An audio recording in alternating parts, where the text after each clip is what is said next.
Bonjour à tous, on se retrouve pour un nouvel épisode de Anne Shirley.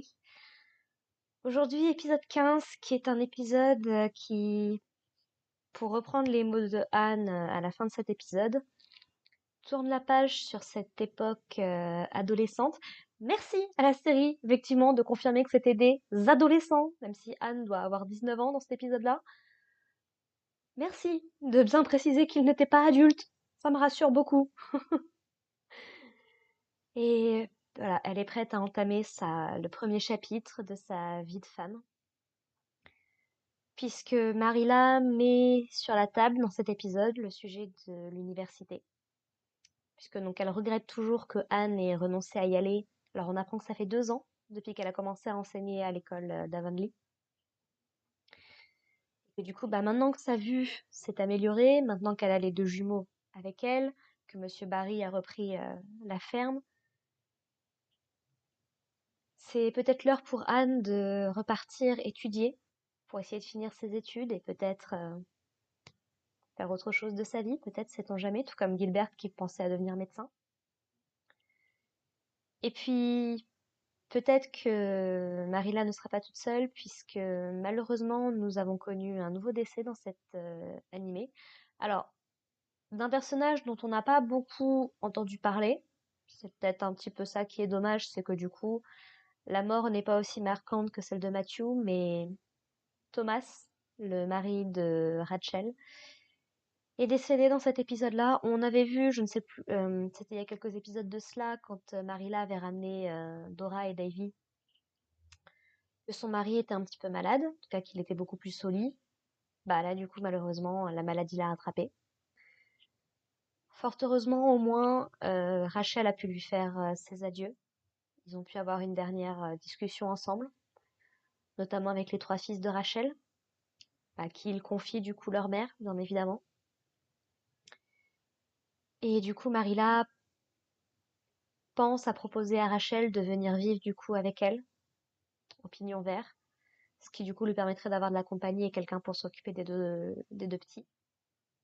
Et du coup, bah, ça leur permettrait, comme c'est un petit peu la seule amie de Marilla, ça lui permettrait, voilà, ce serait probablement le mieux pour les deux. D'ailleurs, Davy met sur la table le fait que Marilla ne se soit jamais mariée. Il pose un petit peu la question à Marilla, qui lui dit bah, que c'est parce que personne ne veut d'elle concrètement. Et lui de répondre que c'est certainement qu'elle a jamais demandé à personne. Et du coup, sa sœur Dora lui explique que c'est aux jeunes femmes, pardon, au jeune homme de demander la main des jeunes femmes. Et Davy a une bonne réflexion, il se dit pourquoi c'est toujours à nous de faire les trucs? Vous voulez pas vous bouger un peu vous aussi? Donc voilà, ce qui renforce du coup le sujet du mariage, puisque donc ça y est, euh, Madame Lewis et Monsieur Erwing se marient dans cet épisode-là. L'épisode se concentre pas énormément dessus, mais voilà, on a quand même une petite scène pour nous présenter leur bonheur. Le truc qu'on découvre aussi dans cet épisode-là, c'est qu'ils vont repartir pour Boston, tous les deux, avec Charlotte, mais également avec Paul. Donc malheureusement, quoi que choisisse Anne, le petit Paul retourne aux États-Unis incessamment sous peu, donc ça fait un départ de plus. Mais ce n'est pas tout, puisqu'on découvre que Diana s'est fiancée également dans cet épisode-là. Alors même si elle précise que sa mère ne la laissera pas se marier avant ses 21 ans. Donc c'est bien, je me disais, ouais, majorité, on est d'accord, plutôt 21 ans.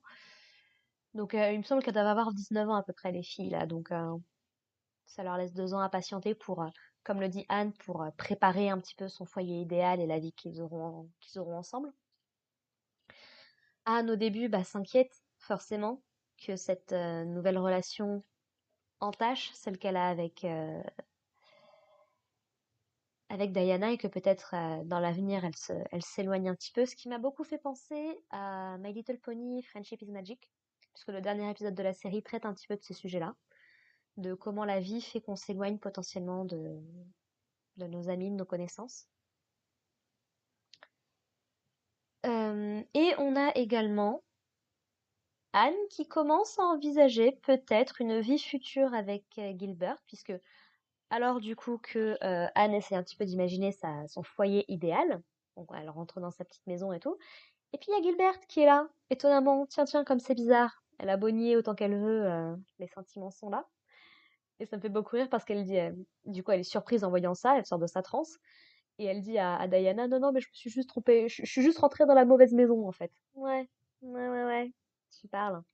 Elle rougit même à un moment quand Gilbert lui fait un petit, lui parle d'un certain sujet dans cet épisode-là. Donc, voilà. Clairement, très probablement que la série va partir dans cette direction-là, en espérant qu'il n'y ait pas de drame à ce niveau-là. Pitié, s'il vous plaît. Anne Shirley me fait beaucoup penser aux malheurs de Sophie. Et les malheurs de Sophie, c'est quand même passé des trucs assez tragiques. On espère, quand c'est possible, que les choses se déroulent pour le mieux. Hein, ce serait plutôt pas mal, je pense. Donc bon. Quoi dire de plus? Donc le sujet également du départ de Anne, du coup, se pose, puisque donc elle a pris la décision de repartir à l'université Redmond, donc dès la fin de l'année. Et du coup, bah, qui dit retourner à l'université dit qu'elle ne pourra plus enseigner à ses élèves. Et du coup, bah, ils sont tous très attristés par ça. Ça m'a beaucoup rappelé bah, la même situation, mais au tout début de la série avec Mademoiselle Stacy, quand elle aussi, du coup, a dû partir. Donc, en tout cas, qu'il y avait des rumeurs de son départ, en tout cas. Donc, voilà, le parallèle est, ma foi, très sympathique, j'aime beaucoup.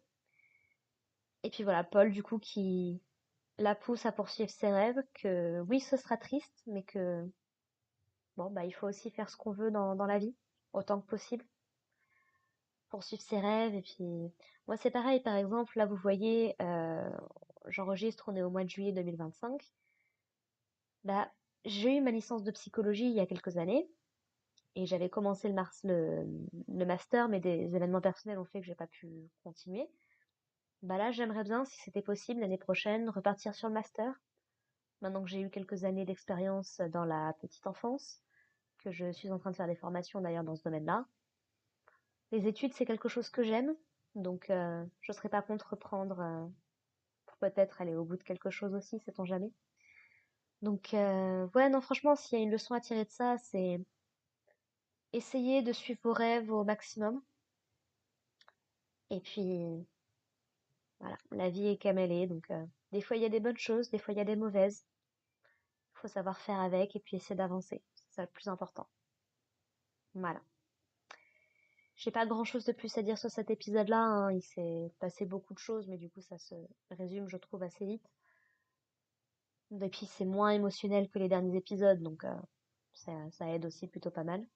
Donc je vous propose qu'on se retrouve la semaine prochaine pour parler de l'épisode 16, qui à l'heure où j'enregistre cette review vient tout juste de sortir, donc au moins comme ça, je suis à jour pour une semaine.